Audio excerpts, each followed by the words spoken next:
na siya ngadto. Maybe siguro sa unang mga panahon nga medyo batanon pa siya, iya yung giguard ang secret ani kay for them ilang para business. Para sa pari ra na. Para sa pari kay actually si Manding Para sa pari if ra I na. may if I may discuss, Manding Rubing was 15 years old nga na perfect gyud niya ang recipe sa sardinas. So nagtrabaho siya sa parish sa Buloon. Yeah. So Argao. Argao. Okay, so sorry, Argao. So mao to nga na perfect yun na niya hantod na gyud nga nagkatigulang siya. So imagine kung unsa gyud ka perfect nga gitago gyud nila, but that time maybe it was the right time nga mahibaw-an sa world. Kay when we approach Manding Rubing, ni explain na gyud siya tanan. So maybe that was really the time. Everything has its own time. So, mo na. Okay. So, ang atong ingredients sa atong sardinas is very simple. They prefer the tulingan nga isda. Kay mo sa di barato kayo. And then, sa geographically, ang Kalidngan Karkar is very far. From the town. Yeah. So, pila ka oras be? Kung lakton pa dong sa main proper sa 1 Karkar.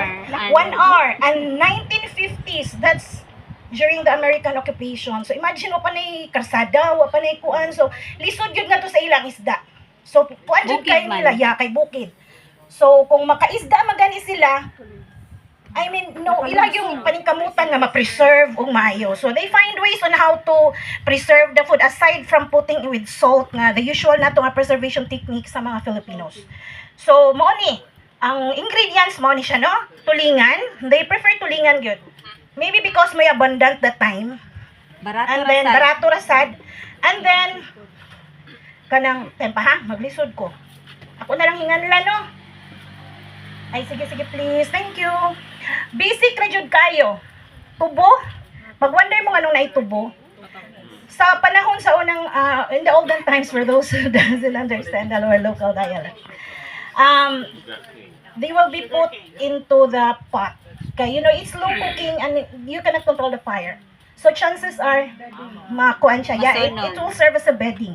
And then we choose kanang tubo because it's sweet. Okay, so it will add taste to our kanang dish.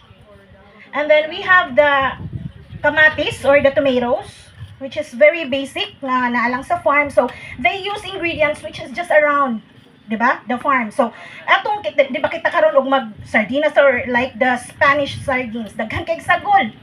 And wala man na nato sa una, just before the, diba? Before the, the free trade and all. So, medyo lisod na. The coconut oil, why? Nga nung coconut oil? It's because wala tong oil sa una. Bago naman lang gud ta, diba? Bago na lang ta. So, I would, right now, pag ingon ni Manding Rubing nga, they use coconut oil, I would really suggest use coconut oil. But sa unang panahon siguro, idibol ay tawag nila na, di ba? So it's very common sa baligya. So karon ipadayon lang gyud nato gamit. It's because it's our own. We should patronize our local products. Ay mo sig palit og virgin. Imagine kung ang carbon footprint sa virgin extra virgin olive oil. Kalayo. O di ba? So na naman tay ato. So let's patronize our own products. And then onions. So, Bombay. Mo lang. And then, tubig. So, ang mahitabuan No, siya ang, no vinegar. no vinegar ha, kay dili ni siya inununan. So, this is sardines. No vinegar. Thank you, baby, for mentioning that out. So, we have the cooking pot, masud, siguro ko ani. So, ito na lang ibutang din hadaan. Thank you. Okay, init di oil, thank you. So, ang kaning tubo, ato siyang ibanig. So, this will serve as a bedding. Para kung di mo makontrol ang fire, di siya masunog. Okay? Kay, actually, the dish will involve a lot of hours. 6 hours, to be exact. Kay, the purpose is para ang iyahang bones maluto. Munang, may kung wala sa tay bitsin or whatever, mga additional nga pangkuan. It's because, yan ay salt. But, ang iyahang bones itself na siya umami taste. So, with the presence also of our sugar cane nga slabs, or sa tawag ani, kanang tubo strips. So, mo-add siya taste. So, lami na gid siya. And with slow cooking method. Yeah, that's the purpose. Hindi siya masunog. Hindi mo pilit sa kulon. Yes. Actually, like the humba.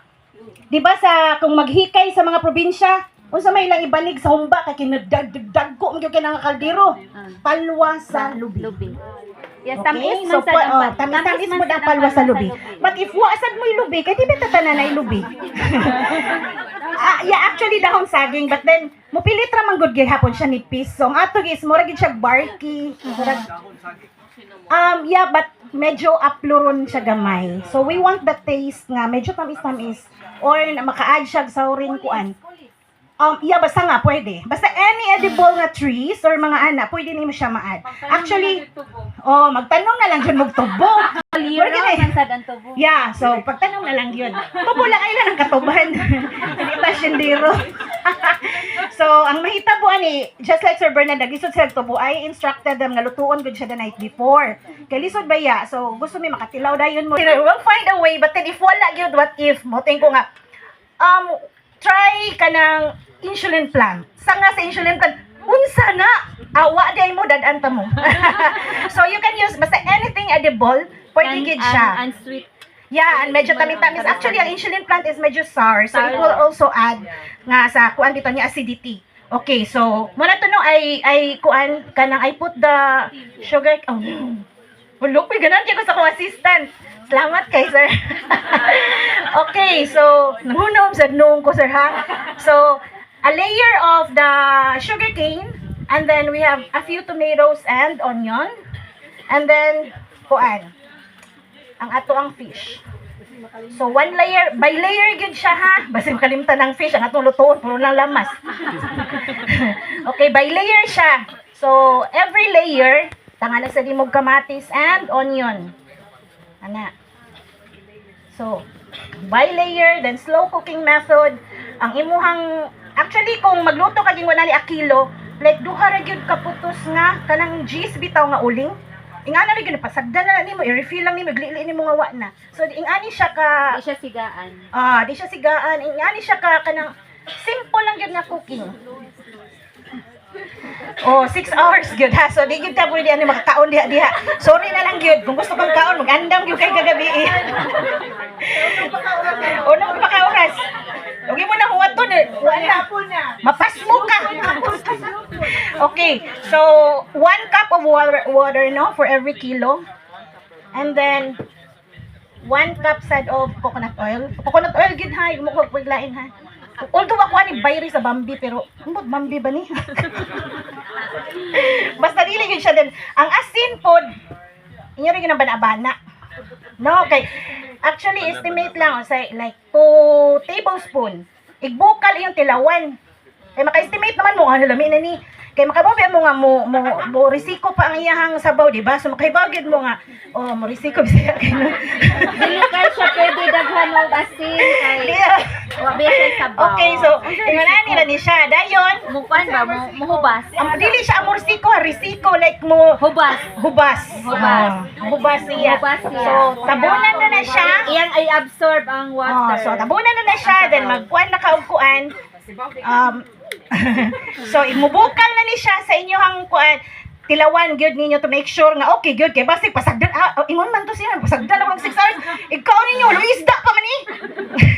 So kuwang di ay sa asin, so kinahanglan nga inigbukal yung tilawan gyud ninyo para makahibaw mo nga okay gyud ang lasa. Okay, so ingana na siya no, then nanatay giluto si Istong si